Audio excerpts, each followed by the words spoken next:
Bilang isa kayo sa mga naghain ng kaso sa ICC, may tuturing niyo bang tagumpay ang nangyaring pag-aresto po dito kay dating Pangulong Duterte?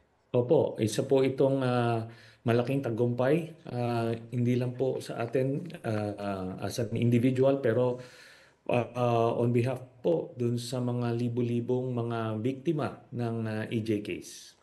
Bukod po kay Duterte, may iba pa bang kasali kayo doon sa reklamong isinampan ninyo? Meron pa po tayong in-expect na darating pa na warrant of arrest pero baka hanggang kay Bato de la Rosa na lang po ang inantay natin.